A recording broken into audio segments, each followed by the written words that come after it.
जय हिंद साथियों, मैं अनिल कुमार फिर से अपने यूट्यूब चैनल में आप लोगों का स्वागत करता हूं। दोस्तों, आज के सेशन का मेरा जो टॉपिक है, वह आपको पॉलिटिकल साइंस बोर्ड एग्जाम 2023 में जो पूछे गए हैं प्रश्न है, उसका हम लोग क्या करेंगे, एनालिसिस करेंगे। तो इसके लिए आपको क्या करना है कि आप किसी भी कंपनी का क्वेश्चन बैंक ले लेंगे, ठीक है ना। हालांकि हम जो सोल्यूशन करा रहे हैं वो आपको टेंशन से करें, ठीक है। आप मार्केट में किसी भी कंपनी का क्वेश्चन बैंक लेकर आप उससे क्या कर सकते हैं, तैयारी कर सकते हैं, ठीक है ना।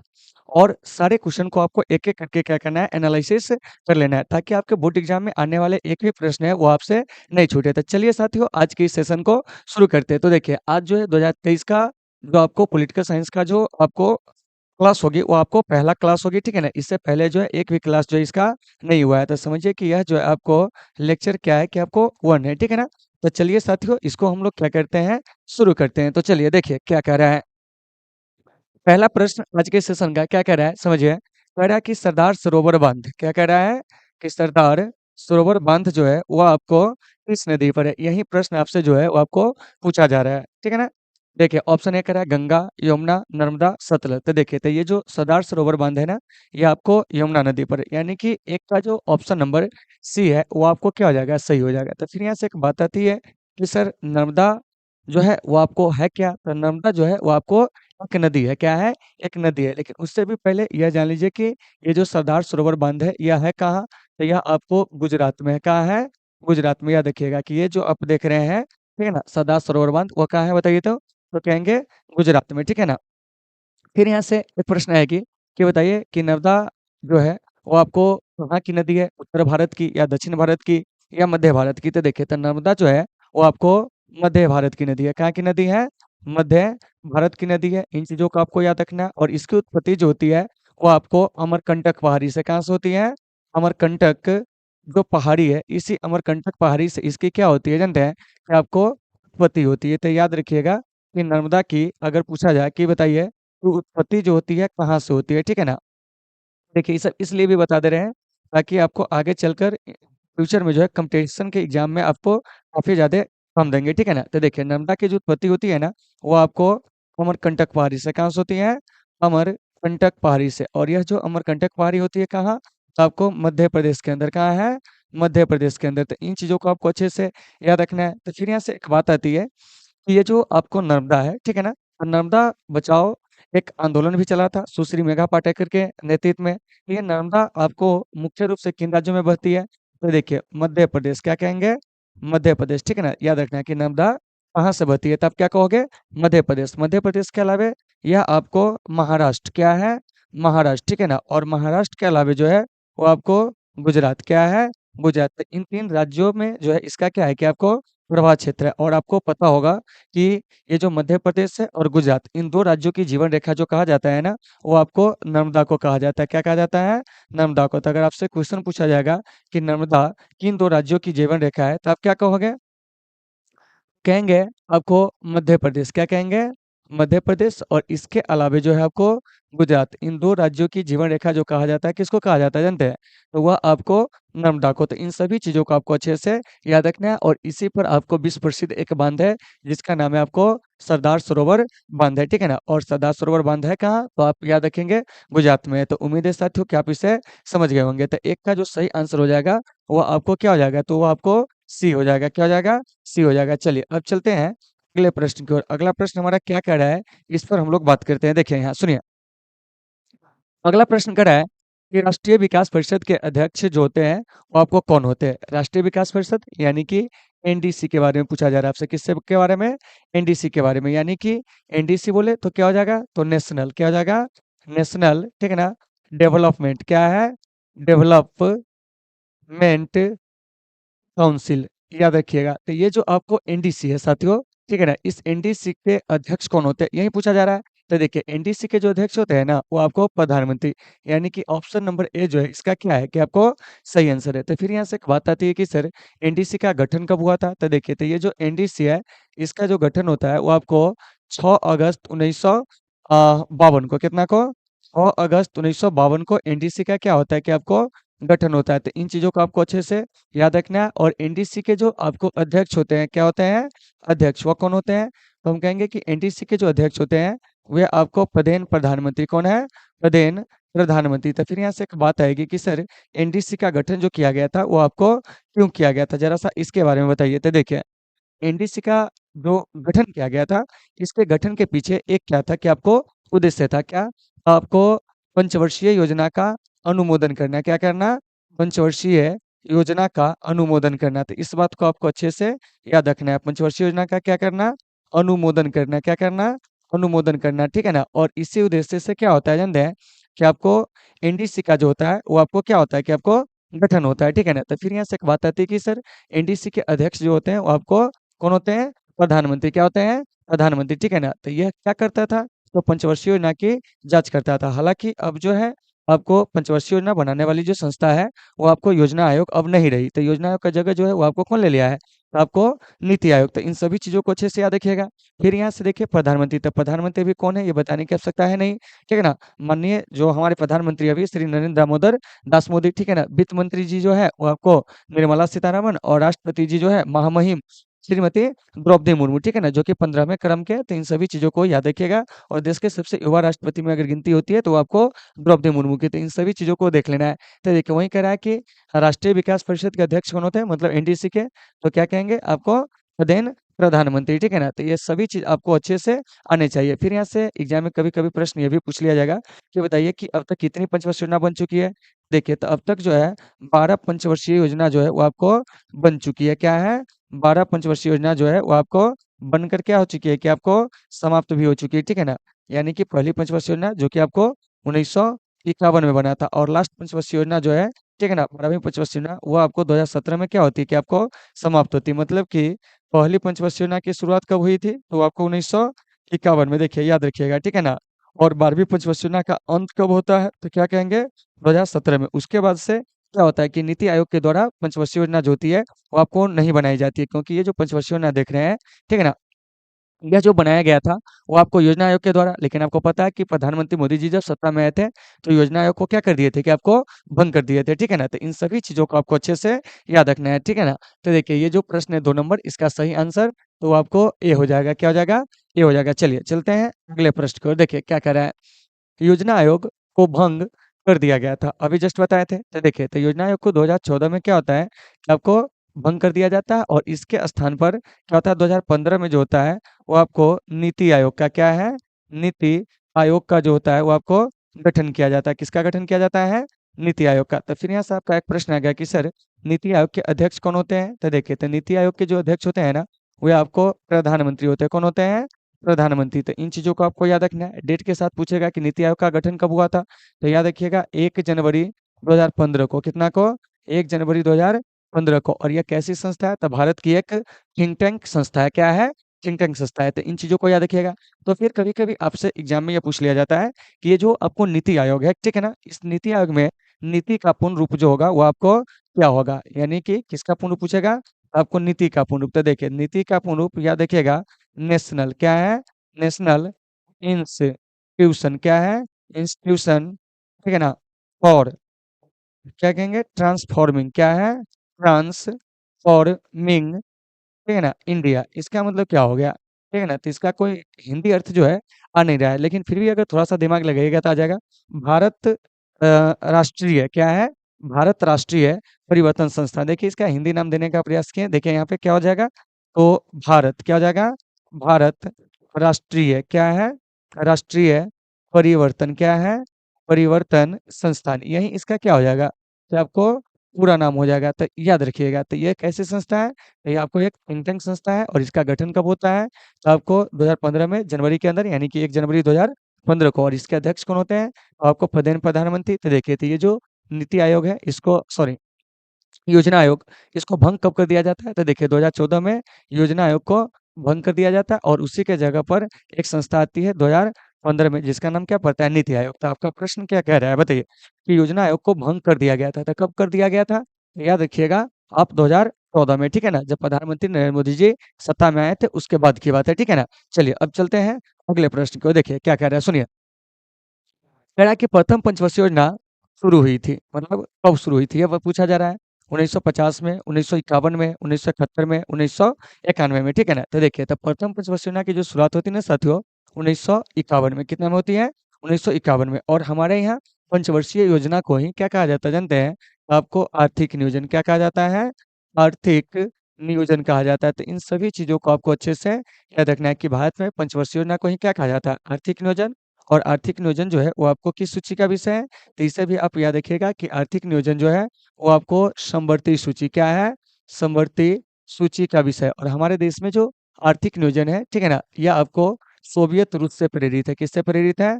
सोवियत रूस से जो है वो आपको प्रेरित है। तो इन सभी चीज़ों को आपको अच्छे से याद रखना है। तो फिर यहाँ से आपका एक प्रश्न आ गया कि सर, भारत में पंचवर्षीय योजना की शुरुआत 1951 में हुई थी, पहली पंचवर्षीय योजना की।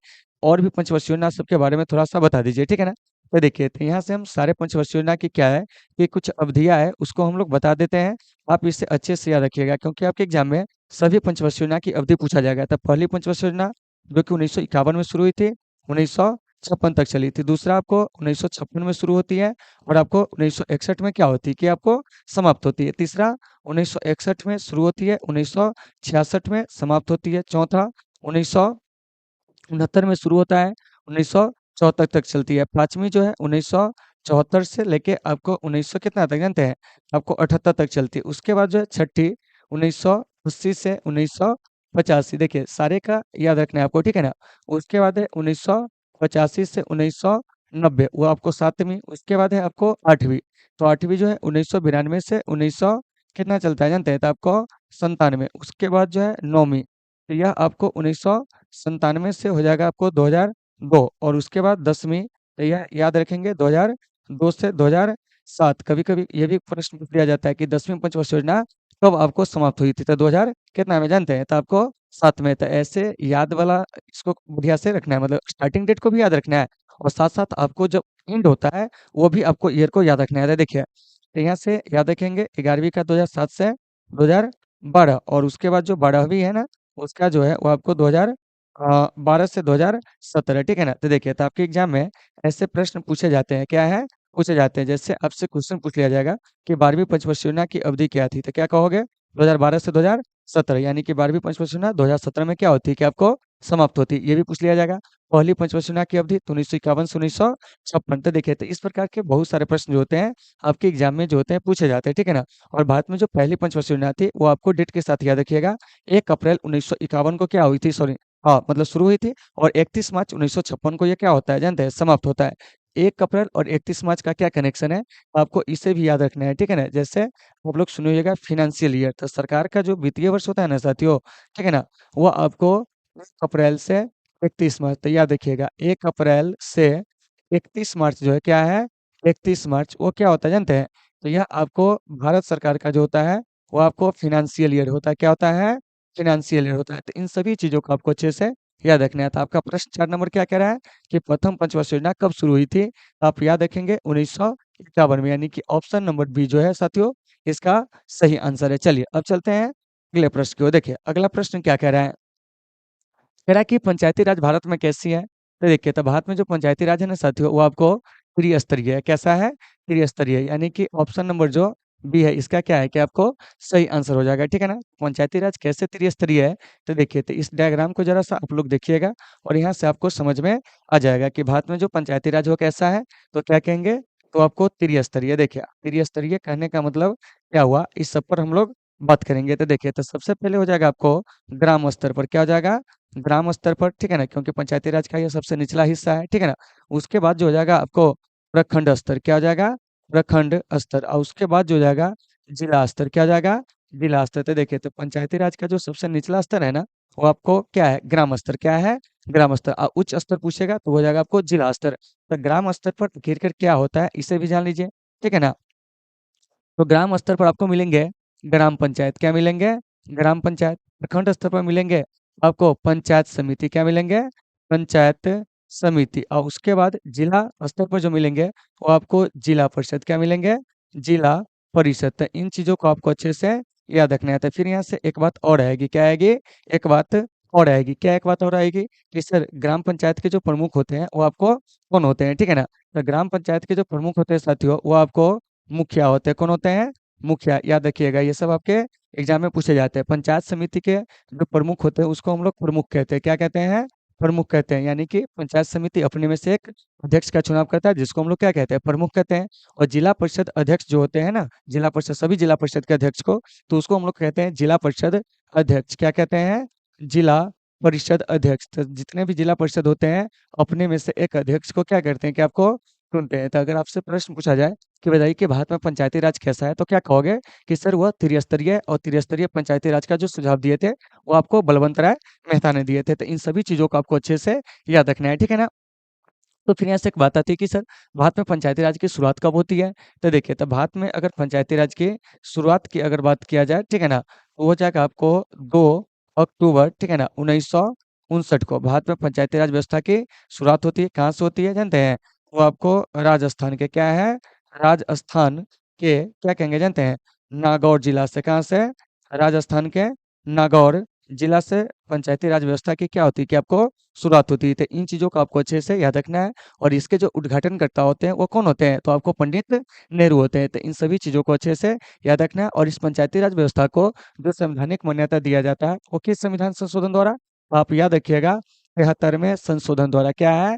73वें संविधान संशोधन द्वारा इसको क्या होता है, पंचायती राज को संवैधानिक मान्यता दिया जाता है। 73वें संशोधन होता है कब है? 1992 में। लेकिन यह संशोधन 1993 में क्या होता है, लागू होता है 24 अप्रैल के दिन। इसीलिए साथियों क्या होता है कि हमारे यहाँ 24 अप्रैल को ना क्या होता है जानते हैं कि आपको पंचायती राज दिवस मनाया जाता है। तो याद रखिएगा कि पंचायती राज दिवस जो है हमारे यहाँ कब मनाया जाता है। तो याद रखिएगा कि भारत में पंचायती राज दिवस जो है वो आपको 24 अप्रैल को क्या होता है कि आपको मनाया जाता है। तो इन सभी चीजों को आपको अच्छे से याद रखना है। तो ये जो आप देख रहे हैं 5 नंबर प्रश्न, इसका सही आंसर क्या हो जाएगा, तो वो आपको बी हो जाएगा। क्या हो जाएगा? बी हो जाएगा। तो उम्मीद है कि सारे लोगों को ये सभी चीज जो होंगे समझ में आ गए होंगे। अगर आप लोगों को कहीं से किसी प्रकार की कोई दिक्कत होती है तो आप लोग कमेंट करके बताओगे। चलिए चलते हैं अगले प्रश्न को, देखिए क्या कह रहा है, सुनिए। कह रहा है कि राज्य पुनर्गठन आयोग की स्थापना कब हुई थी।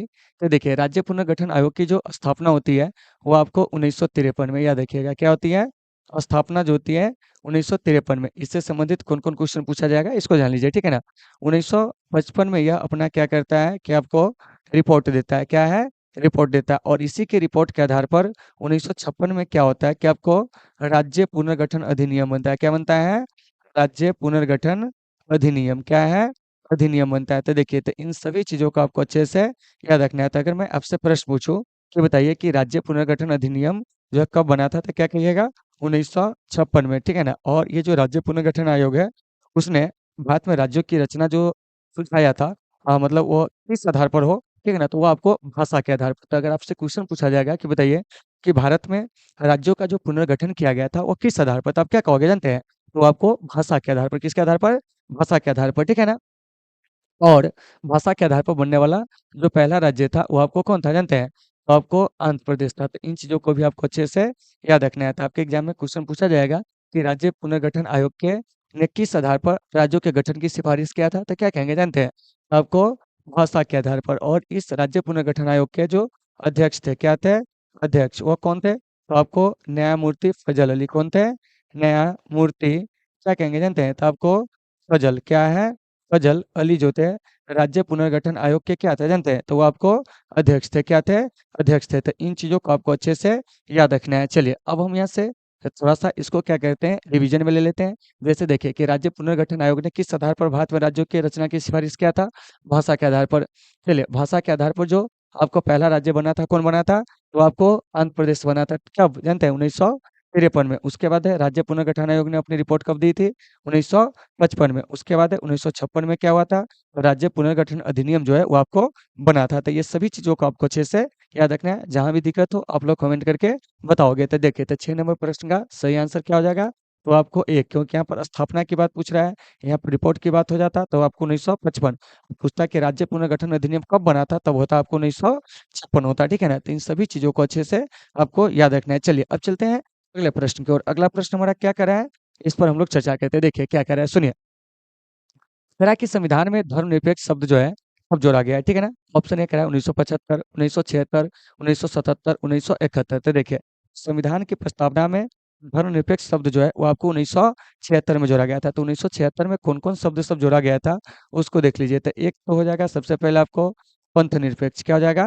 पंथ निरपेक्ष, ठीक है ना। पंथ निरपेक्ष के बाद जो हो जाएगा समाजवादी, क्या है, समाजवादी। और इसके बाद जो हो जाएगा आपको अखंडता, क्या है, अखंडता। तो ये शब्द जो है संविधान की प्रस्तावना में, क्या है, प्रस्तावना में कब जोड़ा गया था, तो क्या कहेंगे 1976 में। 1976 में किस संशोधन द्वारा जानते हैं, तो आपको 42वें संशोधन के द्वारा, किसके द्वारा, 42वें संशोधन द्वारा। तो इस बात को भी आपको अच्छे से याद रखना होगा कि संविधान में 42वां संशोधन जो हुआ था कब हुआ था, तो क्या कहेंगे जानते हैं 1976 में। और इसी संशोधन के द्वारा क्या हुआ था जानते हैं कि आपको पंथनिरपेक्ष, समाजवादी और अखंडता शब्द जो है साथियों, इसको क्या किया गया था कि आपको जोड़ा गया था, ठीक है ना।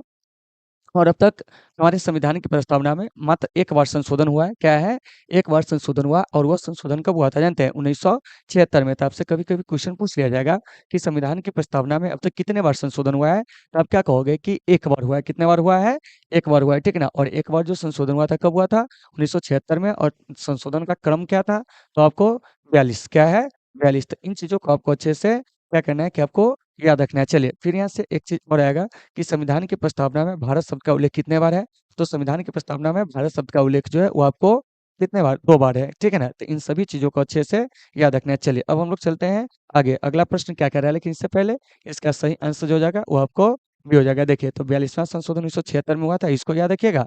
और एक आपको 44वें संशोधन ये कब हुआ था, 1978 में, तो इसको भी आपको याद रखना है।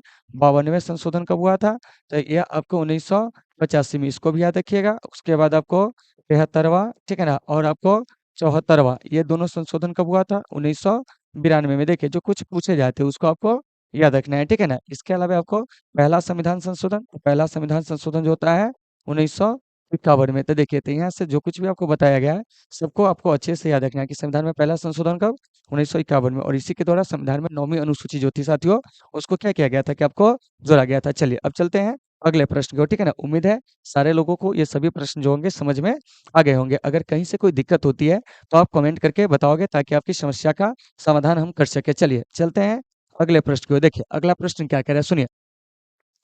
कह रहा है संपत्ति का अधिकार जो है क्या है, तो देखिए तो संपत्ति का अधिकार जो है ना साथियों, अब आपको कानूनी अधिकार है। कैसा अधिकार है, कानूनी अधिकार। यानी कि ऑप्शन नंबर ए इसका क्या है कि आपको सही है, क्या है, सही है। तो फिर यहाँ से हम बात करेंगे कि सर संपत्ति का अधिकार जो है अब कानूनी अधिकार है, पहले क्या था, तो देखिए तो पहले जो था मौलिक अधिकार था, क्या था, मौलिक अधिकार था, ठीक है ना। लेकिन अब क्या हो गया जानते हैं, तो यह आपको संपत्ति का अधिकार कानूनी अधिकार हो गया। और इस संपत्ति के अधिकार को क्या है कि आपको संविधान के अनुच्छेद 300 के ए में जो है आपको रख दिया गया है, ठीक है ना। तो इन चीजों को याद रखिएगा। तो संपत्ति के अधिकार को मौलिक अधिकार की सूची से कब हटा दिया गया, तो यह आपको 1978 में, ठीक है ना, 44वें संशोधन द्वारा, किसके द्वारा, 44वें संशोधन द्वारा। तो कभी कभी आपके एग्जाम में क्वेश्चन पूछा जाएगा कि किस संविधान संशोधन द्वारा संपत्ति के अधिकार को मौलिक अधिकार की सूची से हटा दिया गया, तो आप क्या कहोगे जानते हैं, तो कहेंगे आपको, यानी कि क्या कहते हैं 44वें संविधान संशोधन द्वारा जो 1978 में हुआ था। तो देखिए तो अभी अगर हम मौलिक अधिकार की बात करते हैं, तो देखिए तो अभी मौलिक अधिकार जो है भारतीय नागरिकों को प्राप्त हुआ आपको कितने हैं जानते हैं, तो मौलिक अधिकार की जो संख्या है वह अभी आपको कितने हैं, 6 प्रकार के। कितने प्रकार के हैं, 6 प्रकार के। मतलब कि भारतीय नागरिकों को अभी 6 प्रकार के मौलिक अधिकार जो है प्राप्त है। देखिए सबसे पहले है आपको संपत्ति का अधिकार, सॉरी संपत्ति कहते हैं, पहले इसको हटाइए, ठीक है ना। सबसे पहले जो हो जाएगा वो हो जाएगा क्या जानते हैं, एक नंबर में वो आपको समानता का अधिकार, क्या है, समानता का अधिकार, ठीक है ना। इसको आपको याद रखना होगा। पहला क्या है, समानता का अधिकार। तो फिर यहाँ से पूछेगा सर दूसरा क्या है, ये भी बताइए, ठीक है ना। देखो पहला अधिकार जो है क्या है, समता का अधिकार या समानता का अधिकार। दूसरा जो है वो आपको क्या जानते हैं, स्वतंत्रता का अधिकार, क्या है, स्वतंत्रता का क्या कहेंगे, अधिकार। तीसरा जो हो जाएगा वो आपको क्या हो जाएगा, तो देखिए तो तीसरा हो जाएगा शोषण के विरुद्ध अधिकार, क्या हो जाएगा, शोषण के विरुद्ध, क्या कहेंगे, शोषण के विरुद्ध अधिकार, क्या है, अधिकार। और उसके बाद जो चौथा हो जाएगा वो क्या हो जाएगा, तो हो जाएगा आपको धार्मिक स्वतंत्रता का अधिकार, क्या हो जाएगा, धार्मिक स्वतंत्रता, क्या है, स्वतंत्रता का क्या कहेंगे जानते हैं, तो आपको अधिकार, क्या है, अधिकार। उसके बाद जो पांचवा हो जाएगा वो हो जाएगा क्या जानते हैं, तो वो हो जाएगा आपको संस्कृति, क्या है, संस्कृति एवं शिक्षा का अधिकार, क्या है, संस्कृति एवं शिक्षा का क्या कहेंगे, अधिकार। उसके बाद जो सातवां होगा, ठीक है ना, ओ सॉरी छठा हो जाएगा आपको संवैधानिक उपचारों का अधिकार, क्या हो जाएगा, संवैधानिक उपचारों का अधिकार। तो इन सभी चीजों को आपको अच्छे से याद रखना है। तो मौलिक अधिकार अभी कितने प्रकार के हैं, तो क्या कहेंगे, तो आपको 6 प्रकार के, कितने प्रकार के हैं, 6 प्रकार के। तो देखिए, तो वो 6 प्रकार के मौलिक अधिकार कौन कौन है, तो जरा सा ध्यान दीजिए। एक जो है सबसे पहले आपको समानता का अधिकार, ठीक है ना, या राइट टू इक्वालिटी इसी को कहते हैं। दूसरा है स्वतंत्रता का अधिकार। तीसरा शोषण के विरुद्ध अधिकार। चौथा जो है धार्मिक स्वतंत्रता का अधिकार। पांचवा संस्कृति एवं क्या है, तो आपको शिक्षा का अधिकार। और छठा जो है संवैधानिक उपचारों का अधिकार, है ना। फिर यहाँ से एक चीज और पूछा जाएगा कि बताइए इस सब की जो चर्चा है संविधान में कहाँ है। तो देखिए, तो ये जो आप देख रहे हैं समानता का अधिकार, इसका चर्चा जो है आपको आर्टिकल 14 से 18 में, किसमें है, आर्टिकल 14 से 18, मतलब अनुच्छेद 14 से क्या कहेंगे जानते हैं, 18 में। स्वतंत्रता का अधिकार जो है ये आपको आर्टिकल 19 से आपको 22 में। उसके बाद है शोषण के विरुद्ध अधिकार, ये आपको आर्टिकल जो है आपको 23 से क्या है कि आपको 24 में। धार्मिक स्वतंत्रता का अधिकार, तो ये आपको आर्टिकल 25 से 28 में। उसके बाद संस्कृति एवं शिक्षा का अधिकार, तो यह जो है आपको आर्टिकल कितना में, तो 29 से 30 में, ठीक है ना, इसको भी आपको याद रखना है। उसके बाद संवैधानिक उपचारों का अधिकार, तो ये आपको आर्टिकल आपको 32 में क्या है, 32 में। तो इन चीजों को याद रखिएगा। तो कभी कभी क्वेश्चन पूछ लिया जाएगा कि संवैधानिक उपचारों के अधिकार का उल्लेख किस अनुच्छेद में, तो क्या कहेगा, अनुच्छेद 32 में। तो इन सभी चीजों से सभी चीजों को अच्छे से याद रखना है। और बाबा साहब भीमराव अम्बेडकर ने अनुच्छेद 32 को ही क्या कहते हैं जानते हैं, कि आपको संविधान की जो है आपको आत्मा कहते हैं, ठीक है ना। तो इन चीजों को अच्छे से याद रखना है। तो चलिए, तो ये जो देख रहे हैं 8 नंबर प्रश्न, इसका सही आंसर क्या हो जाएगा, तो वह आपको ए हो जाएगा। क्या हो जाएगा, ए हो जाएगा। चलिए अब चलते हैं अगले प्रश्न की ओर। देखिए, तो अगला प्रश्न क्या कह रहा है कि 44वां संशोधन कब पारित हुआ था, अभी जस्ट बताए थे।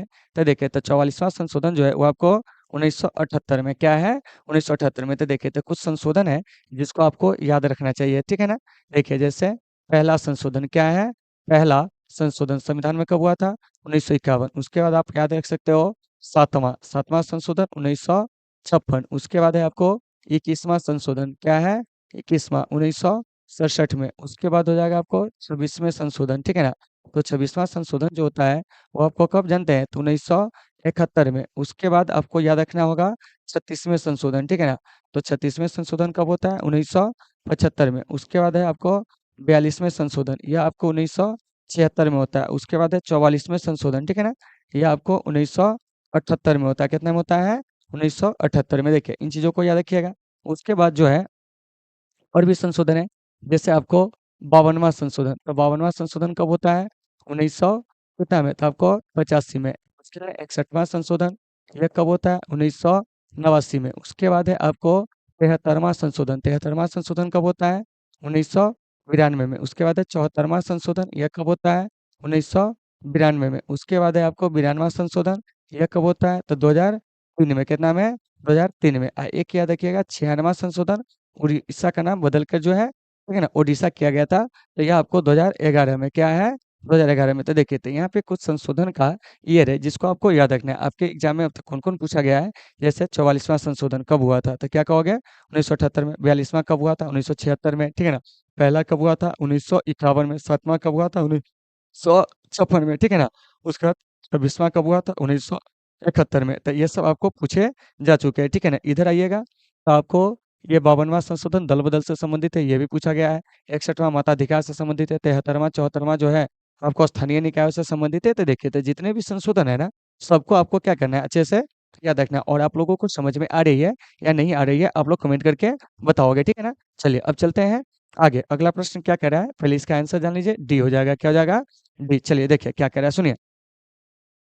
कह रहा है कि पंचशील समझौता पर हस्ताक्षर करने वाले देश कौन थे, तो आपको भारत और चीन थे। क्या थे, भारत और चीन। तो चलिए इसको थोड़ा सा एक व्यू में जो है हमको देखते हैं कि कैसे क्वेश्चन यहाँ से आ सकता है, कौन कौन, इसे देख लेते हैं। तो देखिए, तो सबसे पहले ये जो आपको पंचशील समझौता है, क्या है, पंचशील समझौता 5 बातों को लेकर हुआ था। क्या है, 5 बातों को लेकर हुआ था। कब हुआ था, तो आपको 29 अप्रैल, ठीक है ना, 1954 को पंचशील समझौता जो है वो आपको हुआ था, ठीक है ना। एक तरफ जो था कौन देश, आपको भारत, और एक तरफ जो था वो कौन था जानते हैं, आपको चीन। क्या है, चीन। मतलब पंचशील समझौता भारत और किसके बीच, आपको चीन के बीच हुआ था, ठीक है ना। तो ये जो पंचशील समझौता है, ठीक है ना, इस पंचशील समझौता पर हस्ताक्षर करने वाले भारतीय प्रधानमंत्री कौन थे, तो वे आपको पंडित नेहरू थे। कौन थे, पंडित नेहरू, ठीक है ना। और इधर चीन के प्रधानमंत्री जो थे वो आपको चाउ एन लाई। कौन थे, चाउ एन लाई। तो आपके एग्जाम में क्वेश्चन पूछा जाएगा कि बताइए कि पंचशील समझौता पर चीन की ओर से किसने हस्ताक्षर किया था? तो क्या कहेंगे जानते हैं? चाउ एन लाई। और भारत की ओर से कहेंगे तो आपको प्रधानमंत्री पंडित जवाहरलाल नेहरू, ठीक है ना। और ये समझौता करने के लिए वे आपको बीजिंग गए थे। कहाँ गए थे?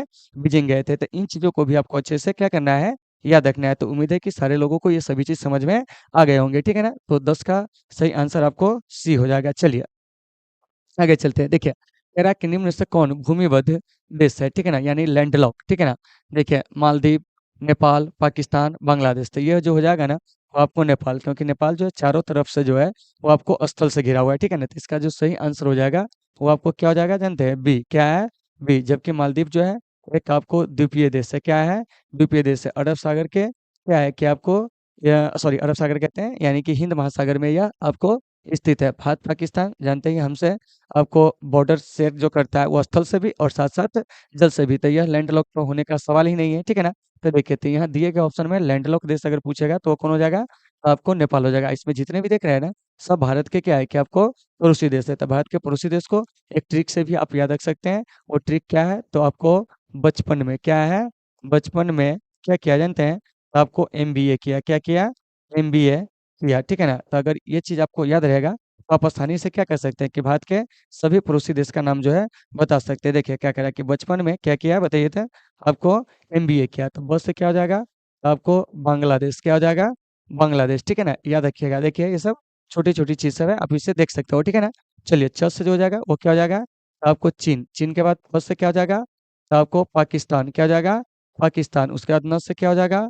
नेपाल। क्या है? नेपाल। और उसके बाद एम में साइलेंट रहेगा, एम से इधर आइएगा तो ये हो जाएगा आपको म्यांमार। क्या हो जाएगा? म्यांमार, ठीक है ना। बी से तो ये हो जाएगा आपको भूटान। क्या है? भूटान। और इधर आइएगा तो आपको अफगानिस्तान। क्या है? अफगानिस्तान। देखिए तो यह भारत के स्थलीय पड़ोसी देश है। और दो जो है द्वीपीय पड़ोसी देश भी है जिसके बारे में आपको याद रखना है। तो द्वीपीय पड़ोसी देश में एक आपको श्रीलंका। क्या है? श्रीलंका। और एक याद रखिएगा मालदीव। क्या है?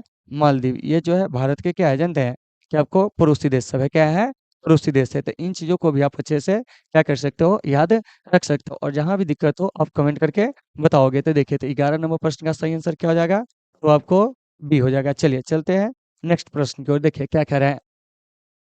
कह रहा है कि नेपाल संवैधानिक राजतंत्र कब तक रहा था? तो देखिए तो इसमें जो भी आपको क्या है कि विकल्प दिए गए, आई थिंक वो विकल्प चलने लायक जो है वो आपको नहीं है। क्या है? नहीं है, ठीक है ना। लेकिन फिर भी कुछ तथ्यों के आधार पर इसका सही आंसर जो है आप यहाँ से दे सकते हैं निकटता से। तो निकटता से जो हो जाएगा 2006। क्या हो जाएगा? 2006। यानी कि ऑप्शन नंबर जो है इसका डी जो है वो क्या हो जाएगा कि आपको सही हो जाएगा, ठीक है ना। तो देखिए तो नेपाल में जो संवैधानिक राजतंत्र रहा था ना वो आपको 1990 से 2008 तक, लेकिन 2008 जो है इसमें दिया ही नहीं है, ठीक है ना। इसीलिए इसका सही आंसर निकट का जो मारिएगा तो आपको 2006 हो जाएगा, ठीक है ना। तो ऑप्शन नंबर डी जो है इसका क्या हो जाएगा? करेक्ट आंसर हो जाएगा। अगर वैसे पूछा जाए, ठीक है ना, मौखिक रूप से कि बताओ नेपाल में संवैधानिक राजतंत्र कब तक रहा था, वो आपको 1990 से 2008 तक, ठीक है ना। तो उम्मीद है कि आप इसे समझ गए होंगे। चलिए अब चलते हैं अगले प्रश्न को। देखिए क्या कह रहा है, सुनिए। कह रहा है कि आपको एनपीटी, ठीक है ना, क्या है?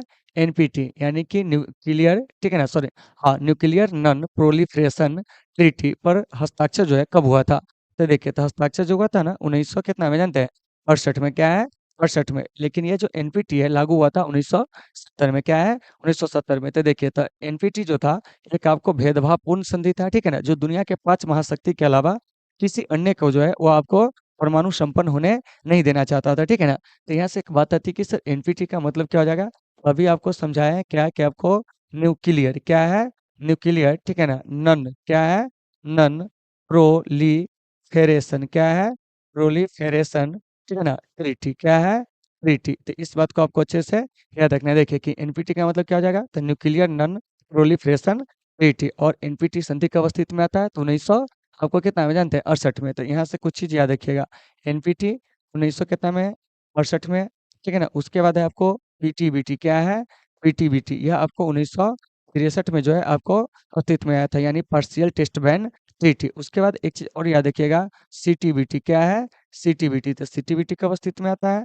तो ये आपको 1996 में। तो इन चीजों को भी आपको अच्छे से याद रखना है। देखिए, तो पीटीबीटी का मतलब हो जाएगा पार्शियल टेस्ट बेंटिटी, और सीटीबीटी का मतलब हो जाएगा कंप्रेहेंसिव टेस्ट बेंटिटी। और इसमें परमाणु परीक्षण को पूर्णतः जो था क्या कर दिया गया था, कि आपको वर्जित कर दिया गया था। तो याद रखिएगा, पूर्णतः परमाणु परीक्षण क्या है, परमाणु परीक्षण को क्या कर दिया गया था जानते हैं, तो आपको वर्जित कर दिया गया था। क्या कर दिया गया था, वर्जित कर दिया गया था। किस में जानते हैं, तो वो आपको सीटीबीटी में, किसमें, सीटीबीटी में, ठीक है ना। और यहाँ जो था पीटीबीटी में, पीटीबीटी में कहा गया था कि आपको भूमिगत कर सकते हैं, क्या है, भूमिगत कर सकते हैं, ठीक है ना। मतलब कि केवल आपको जमीन खोदकर परमाणु परीक्षण करने की अनुमति थी पीटीबीटी में। तो भारत ने जो अपना दोनों परमाणु परीक्षण किया ना, वो आपको भूमिगत ही किया। कहाँ जानते हैं, तो आपको पोखरण में। कहाँ, पोखरण में। पोखरण के है तो राजस्थान के पोखरण में। तो इन चीजों को आपको अच्छे से याद रखना है। तो उम्मीद है कि सारे लोगों को ये सभी चीजें समझ में आ गए होंगे। तो देखिए, तो इसका सही आंसर क्या हो जाएगा 13 नंबर प्रश्न का, तो आपको सी। चलिए अब चलते हैं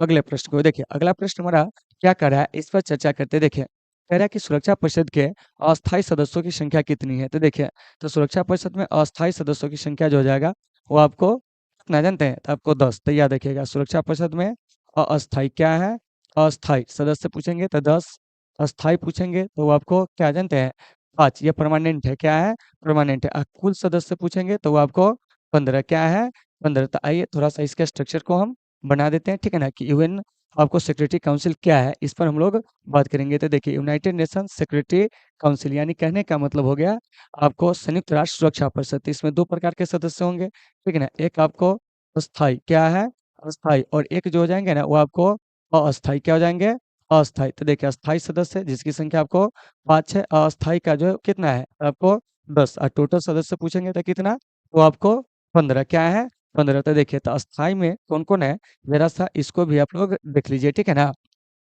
चलिए देखिए, तो इसमें देखिएगा, एक जो है आपको सबसे पहले आपको अमेरिका, दुनिया का सुपर पावर अभी जो है आपको यही है, अमेरिका। चीन, क्या है, चीन। चीन के अलावे जो है वो आपको रसिया, क्या है, रसिया। रसिया के अलावे जो है आपको फ्रांस, क्या है, फ्रांस, ठीक है ना। और फ्रांस के अलावे जो हो जाएगा वो आपको इंग्लैंड। तो देखिए, तो ये जो है संयुक्त राष्ट्र संघ के सुरक्षा परिषद के अस्थायी देश है, क्या है, अस्थायी देश है। और इधर जो देख रहे हैं ना, अस्थायी सदस्य, इसकी जो नियुक्ति होती है वो आपको 2 वर्ष के लिए होती है। और इसके 1/3 सदस्य जो होते हैं प्रत्येक 2 वर्ष बाद जो होते हैं सेवा निवृत्त होते हैं। और ये जो सुरक्षा परिषद देख रहे हैं, इस सुरक्षा परिषद को क्या कहा जाता है जानते हैं, दुनिया का पुलिसमैन। क्या कहा जाता है, दुनिया का पुलिसमैन। क्यों, क्योंकि पूरे विश्व में जो है आपको सुरक्षा स्थापित करना जो काम है वो किसका है जानते हैं, तो आपको सुरक्षा परिषद का है। इसीलिए सुरक्षा परिषद को दुनिया का क्या कहा जाता है बताइए इधर, तो आपको पुलिसमैन कहा जाता है। तो इन चीजों को भी साथियों आपको अच्छे से याद रखना होगा, ठीक है ना। चलिए अब चलते हैं हम लोग आगे।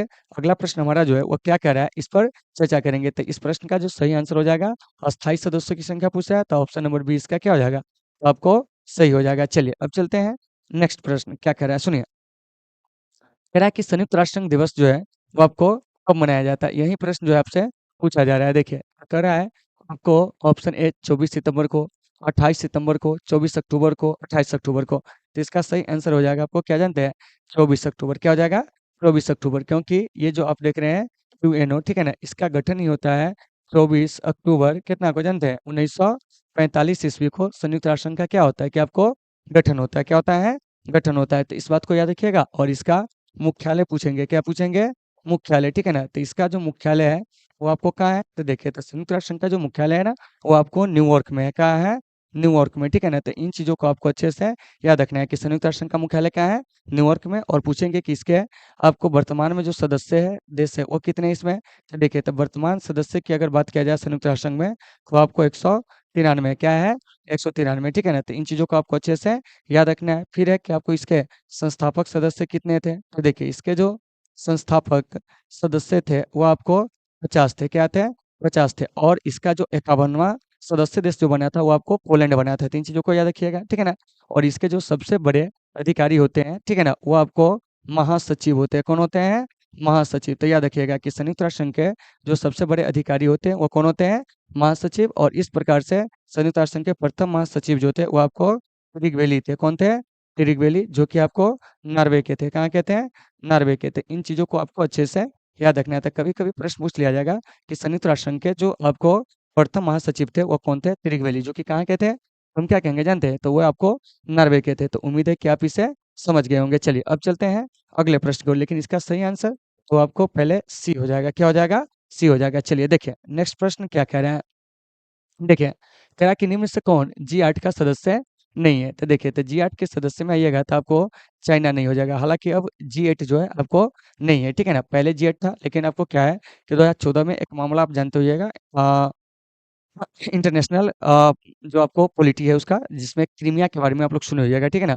क्रीमिया जो था पहले यूक्रेन का हिस्सा था, लेकिन रूस ने उस पर क्या कर लिया कि आपको कब्ज़ा कर लिया। क्या कर लिया? कब्ज़ा कर लिया। तो उसके बाद से क्या हुआ था जानते हैं कि जी8 से जो है वो आपको मतलब रूस को हटा दिया गया था। तो इस प्रकार से आपको देखिएगा इधर, ठीक है ना? जी7 तो जी7 में आपको कितने सदस्य मिल जाएँगे? तो आपको 7। तो देखिए, तो जी7 के जो सदस्य हैं वो कौन-कौन है? जी7 दुनिया के विकसित देशों का क्या है कि आपको एक संगठन है। याद रखिएगा कि जी7 क्या है? तो दुनिया के विकसित देशों का एक संगठन है और इसके सदस्य देश में आइएगा तो आपको अमेरिका क्या है? अमेरिका, अमेरिका के अलावा जो हो जाएगा आपको कनाडा क्या है? कनाडा, कनाडा के अलावा आपको फ्रांस क्या है? फ्रांस, फ्रांस के अलावा आइएगा तो आपको इंग्लैंड क्या हो जाएगा?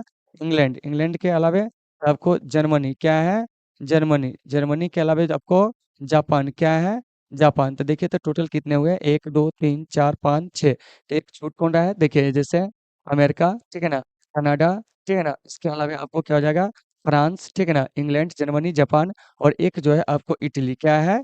इटली। तक टोटल जो है जी7 में जो आपको सदस्य है, क्या है? सदस्य है, वो कितने हैं जानते हैं? तो आपको 7 है और जी7 है क्या? तो दुनिया के विकसित देशों का एक क्या है कि आपको संगठन है और इसका जो गठन होता है ना जी7 का वो कब होता है जानते हैं? तो वो आपको 1975 में होता है। क्या होता है? 1975 में होता है। तो इन चीज़ों को याद रखिएगा। क्या करना है? याद कर रखना है, ठीक है ना? तो उम्मीद है कि आप इसे समझ गए होंगे, ठीक है ना? जी7 का गठन कब? 1975 में। यह है क्या? तो दुनिया के विकसित देशों का संगठन। क्या कहेंगे? दुनिया के विकसित देशों क्या कहेंगे? दुनिया के विकसित देशों का क्या है कि आपको यह संगठन है। तो साथियों आप इसे अच्छे से याद रखेंगे, ठीक है ना? चलिए तो आप उसका स्क्रीनशॉट लेना तो ले लीजिए जब तक हम थोड़ा जल ग्रहण कर लेते हैं, ठीक है ना? देखिए इसको बढ़िया से देखिए।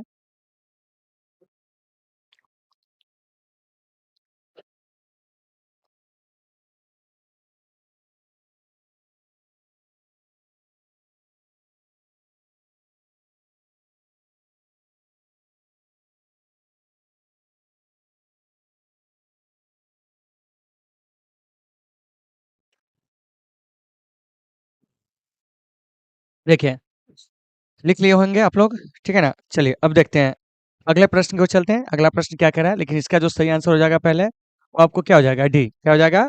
डी हो जाएगा। तो जी8 है क्या? तो विकसित देशों का संगठन। हालाँकि अब जी8 नहीं है, इसका स्थान जी7 ले लिया। चलिए। अब चलते हैं अगले प्रश्न की ओर। देखिए क्या कह रहा है, महासभा के कुल सदस्यों की संख्या क्या है? देखिए तो इसमें दिए गए ऑप्शन के हिसाब से ही आपको देखना होगा। तो 192 और 192वां देश जो है संयुक्त राष्ट्र संघ का कौन है? तो वो आपको मोंटेनेग्रो है। कौन है?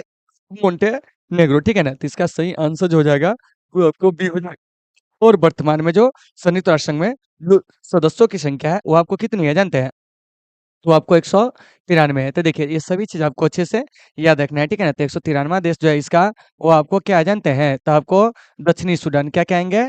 दक्षिणी सूडान क्या कहेंगे? दक्षिणी सूडान। तो इन चीज़ों को याद रखिएगा। 192वां देश इसका पूछा जाएगा तो वो आपको मोंटेनेग्रो क्या है? मोंटेनेग्रो। देखिए ये सब पूछा जाता है कि संयुक्त राष्ट्र संघ का 192वां सदस्य कौन है? तो मोंटेनेग्रो। 193वां सदस्य कौन है? तो वो आपको दक्षिणी सूडान, ठीक है ना? तो इसका जो सही आंसर हो जाएगा वो क्या हो जाएगा जानते हैं? तो वो आपको बी हो जाएगा। क्या हो जाएगा? बी हो जाएगा। चलिए चलते हैं अगले प्रश्न की ओर। देखिए क्या कह रहा है सुनिए, एक बार और देख लीजिए, ठीक है ना? आइए चलते हैं नेक्स्ट प्रश्न क्या कह रहा है कि गुटनिरपेक्ष आंदोलन का पहला शिखर सम्मेलन कहाँ हुआ था? यही आपसे पूछा जा रहा है, ठीक है ना? तो देखिए तो गुटनिरपेक्ष देशों का पहला शिखर सम्मेलन युगोस्लाविया में हुआ था। युगोस्लाविया के कहाँ? आपको बेलग्रेड में। कहाँ हुआ था? बेलग्रेड में। और इसमें सम्मिलित देश जो थे कितने थे? तो आपको 25 देश थे। क्या थे? 25 देश थे। तो इन चीज़ों को अच्छे से याद रखिएगा, ठीक है ना? और उस समय यहाँ से क्वेश्चन पूछा जाएगा कि इसकी अध्यक्षता जो किए थे कौन किए थे इस गुटनिरपेक्ष सम्मेलन की? तो वो आपको मार्शल टीटो। कौन किए थे? Marshal Tito. तो देखिए तो इन सभी चीज़ों को आपको अच्छे से याद रखना है, ठीक है ना? तो आपसे क्वेश्चन पूछा जाए कि गुटनिरपेक्ष आंदोलन का पहला शिखर सम्मेलन कहाँ हुआ था? तो आप क्या कहोगे जानते हैं? तो वो आपको बेलग्रेड में हुआ था। कब हुआ था? तो वो आपको 1900 कितना में जानते हैं? तो आपको 61 में। कितना में? 1961 में, ठीक है ना? तो इस प्रश्न का सही आंसर बी हो जाएगा। यही ना पूछा जा रहा है कि गुटनिरपेक्ष आंदोलन का पहला शिखर सम्मेलन कहाँ हुआ था? तो वो आपको कहाँ हुआ था जानते हैं? तो वो आपको युगोस्लाविया में। कहाँ हुआ था? युगोस्लाविया में। तो उम्मीद है कि सारे लोगों को ये सभी चीज़ समझ में आ गए होंगे, ठीक है ना? और भारत में गुटनिरपेक्ष देशों का जो शिखर सम्मेलन होता है, वो आपको कब 1983 में, और वो भी कहाँ था आपको? नई दिल्ली में। क्या है? नई दिल्ली में, समझे? और भारत की जो विदेश नीति है, वो क्या है? तो आपको गुटनिरपेक्ष है। इस बात को भी आपको अच्छे से याद रखना है कि अगर भारत की विदेश नीति की बात पूछा जाए, ठीक है ना? तो भारत की विदेश नीति क्या है बताइए तो? तो कहेंगे सर यह गुटनिरपेक्ष है। क्या है? गुटनिरपेक्ष है। और इसी गुटनिरपेक्ष विदेश नीति का जो जनक कहा जाता है, क्या कहा जाता है? जनक। वो आपको पंडित नेहरू को कहा जाता है। किनको कहा जाता है? पंडित नेहरू को। तो याद रखिएगा कि गुटनिरपेक्ष आंदोलन का जो आपको जनक थे, वो कौन थे? तो आपको पंडित नेहरू, भारतीय विदेश नीति का इन्हें जनक कहा जाता है, ठीक है ना? चलिए, पहला गुटनिरपेक्ष सम्मेलन कब हुआ था? आपको 1961 में कहा बेलग्रेड में, ठीक है ना? युगोस्लाविया में, जिसमें 25 देश सम्मिलित हुए थे, ठीक है ना? और इसके अध्यक्ष था उस समय के जो आपको युगोस्लाविया के राष्ट्रपति थे मार्शल टिटो, जिन्होंने किया था। और भारत में गुटनिरपेक्ष देशों का शिखर सम्मेलन कब हुआ था? तो वो आपको 1983 में नई दिल्ली में। तो इन सभी चीजों को आपको अच्छे से देख लेना है। चलिए चलते हैं अगले प्रश्न की ओर, लेकिन जान लीजिए इससे पहले इसका आंसर क्या हो जाएगा? तो वो आपको बी हो जाएगा। क्या हो जाएगा? बी हो जाएगा, ठीक है ना? ये शायद हम आंसर लिखना भूल गए थे, देख लीजिए आप। चलिए चलते हैं अगले प्रश्न की ओर। अगला प्रश्न हमारा क्या कह रहा है, समझिए। कह रहा है कि गुटनिरपेक्ष आंदोलन का 18वां शिखर सम्मेलन हुआ था। तो यह देखिए 2019 में हुआ था। कब हुआ था? 2019 में, ठीक है ना? और यह हुआ था आपको अजरबैजान में। कहाँ हुआ था? अजरबैजान में, ठीक है ना? और याद रखिएगा अजरबैजान की राजधानी क्या है? राजधानी, ये भी पूछ दिया जाता है। तो साथियों, अजरबैजान की जो राजधानी है ना, वो आपको बाकू है। कहाँ है? बाकू है। तो याद आएगा कि अजरबैजान की राजधानी कहाँ है? तो क्या कहेंगे? बाकू, ठीक है ना? तो इन सभी चीजों को आपको अच्छे से याद रखना है। तो देखिए, तो 19 नंबर प्रश्न का सही आंसर जो हो जाएगा, वो आपको बी हो जाएगा। क्या हो जाएगा? बी हो जाएगा। तो उम्मीद है कि आप इसे समझ गए होंगे। चलिए अब चलते हैं अगले प्रश्न को। देखिए क्या कह रहे हैं। सिंधु नदी भारत के किस राज्य से गुजरती है? ऑप्शन ए कह रहा है पश्चिम बंगाल, ऑप्शन बी कश्मीर, पंजाब, असम। तो इसका सही आंसर जो हो जाएगा ना, वो आपको कश्मीर हो जाएगा। क्या हो जाएगा? कश्मीर हो जाएगा, ठीक है ना? तो इन चीजों को आपको अच्छे से ध्यान देना है, ठीक है ना? तो अगर मैं आपसे प्रश्न पूछूं कि सिंधु नदी भारत के किस राज्य से गुजरती है, तो हम क्या कहेंगे जानते हैं? तो सिंधु जो है वो आपको कश्मीर से गुजरती है, यानी कि ऑप्शन नंबर बी जो है इसका क्या है? तो आपको सही आंसर है। क्या है? सही आंसर है, ठीक है ना? तो ये जो सिंधु नदी है, ये आपको कहाँ गिरती है? तो क्या कहेंगे जानते हैं? तो ये आपको अरब सागर में गिरती है। कहाँ गिरती है? अरब सागर में। और ये जो आपको सिंधु का मुहाना पूछेंगे, क्या पूछेंगे? मुहाना। तो वो हो जाएगा आपको अरब सागर। क्या हो जाएगा? अरब सागर। उसके बाद एक चीज और पूछा जाएगा, इसकी उत्पत्ति। क्या पूछा जाएगा? इसकी उत्पत्ति। तो सिंधु नदी की जो उत्पत्ति होती है ना, वह आपको मानसरोवर झील से होती है। कहाँ से होती है? मानसरोवर झील से, ठीक है ना? किस झील से? मानसरोवर झील से। तो इन चीजों को आपको अच्छे से याद रखना है कि सिंधु नदी की जो उत्पत्ति होती है, वो आपको किससे होती है? तो क्या कहेंगे जानते हैं? तो आपको मानसरोवर झील से। और सिंधु नदी का मुहाना जो है वो आपको कहाँ है? तो आपको अरब सागर में। और पाकिस्तान को सिंधु नदी का क्या कहा जाता है? तो आपको दिन भी कहा जाता है। इन चीजों को याद रखिएगा। सिंधु नदी के क्या है कि पाकिस्तान के निर्माण में सिंधु नदी की भूमिका बहुत अहम होती है। और सिंधु नदी की जो लंबाई है लगभग आपको कितना है? कि आपको 2800 किलोमीटर। कितना है? 2800 किलोमीटर। और उसका जो है 1/3 जो है ये आपको भारत में बहती है। क्या बहती है? भारत में बहती है। शेष ये आपको पाकिस्तान और आपको चीन में जो है वो आपको बहती है। तो इन चीजों को याद रखिएगा। तो इसकी उत्पत्ति ही तिब्बत के मानसरोवर झील से होती है। तिब्बत किसका हिस्सा है? तो आपको चीन का हिस्सा है। तो इन सभी चीजों को आपको अच्छे से याद रखना है। तो भारत की बहुत सारी ऐसी नदियां हैं जो अरब सागर में गिरती है, उसको याद रखिएगा। जैसे आपको सिंधु हो गया, नर्मदा हो गया, तापी हो गया, ठीक है ना? तो इन सबका नाम आपको याद रखना है। तो इसका सही आंसर आपको बी हो जाएगा। क्या हो जाएगा? बी हो जाएगा। चलिए चलते हैं अगले प्रश्न की ओर। देखिए क्या कह रहा है, सुनिए। रूस, ठीक है ना, संयुक्त राष्ट्र संघ में सोवियत संघ की जगह कब लिया था? तो ये आपको दिसंबर 1991 में। क्या है? दिसंबर 1991 में। यानी कि सोवियत संघ का जब विघटन हुआ, तो उसके बाद रूस ने क्या किया था कि इसका स्थान लिया था। तो यहाँ से एक बात आती है कि सर सोवियत संघ का विघटन जो है वो आपको कब हुआ था? तो देखिए, तो सोवियत संघ का जो विघटन हुआ था ना, वो आपको 25 दिसंबर कितना को जानते हैं? 1991 ईस्वी को सोवियत संघ का क्या हुआ था कि आपको विघटन हुआ था। और सोवियत संघ जो है वो आपको 15 खंडों में क्या है? 15 खंडों में जो होता है वो आपको क्या हो जाता है जानते हैं? कि आपको बट जाता है। क्या है? बट जाता है, ठीक है ना? और सोवियत संघ का जिस समय विघटन हुआ था, उस समय के जो राष्ट्रपति थे वो आपको मिखाइल गोर्बाचोव थे। कौन थे? Mikhail Gorbachev. क्या कहेंगे? मिखाइल गोर्बाचोव थे। तो याद रखिएगा। तो मिखाइल गोर्बाचोव कब तक राष्ट्रपति रहे थे? 1985 से 1991 तक सोवियत संघ के ये क्या रहे थे कि आपको राष्ट्रपति रहे थे। इन बातों को अच्छे से याद रखना है।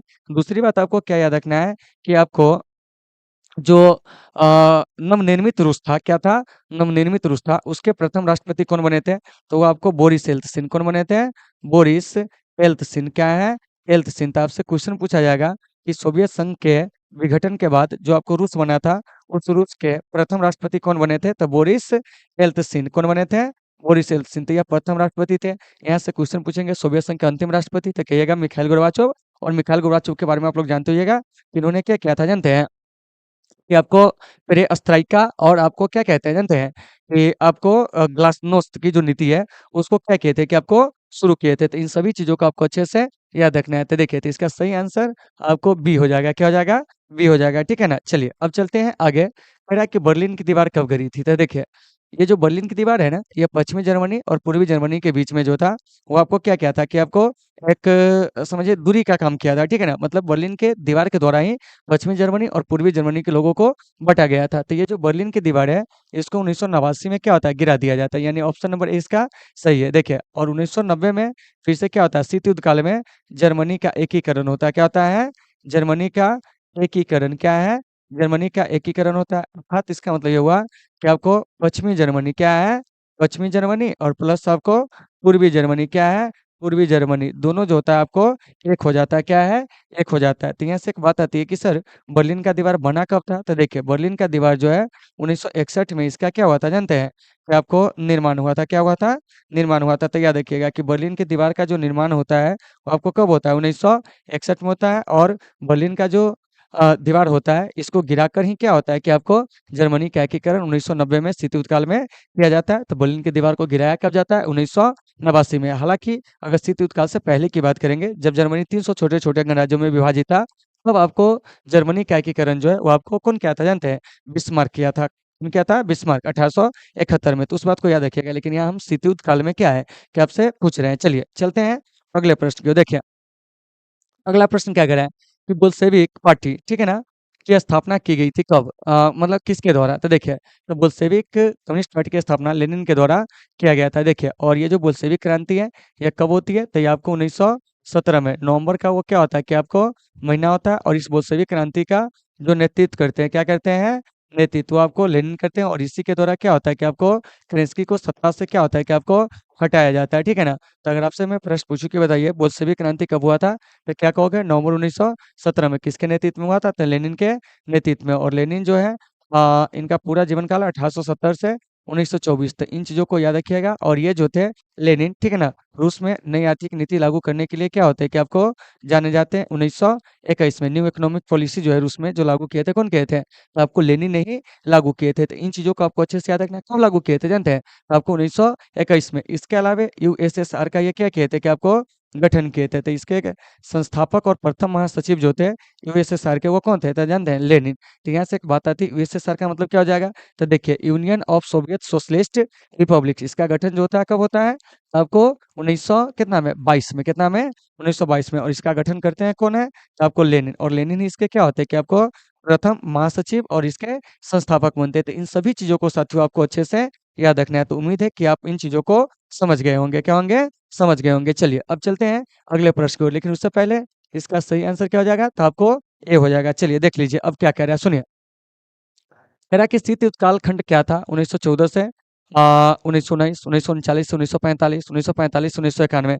तो देखिए, तो इसका सही आंसर हो जाएगा ना वो आपको सी, क्योंकि द्वितीय विश्व युद्ध जैसे ही समाप्त होती है, उसके समाप्ति के बाद दुनिया दो धुरी में बढ़ जाती है, एक तरफ अमेरिका और एक तरफ सोवियत संघ। और यहीं से जो होता है वर्चस्व की लड़ाई को लेकर शीत युद्ध क्या हो जाता है कि आपको प्रारंभ हो जाता है। फिर देखिए 1939, 1945 यह आपको द्वितीय विश्व युद्ध का कालखंड है। क्या है?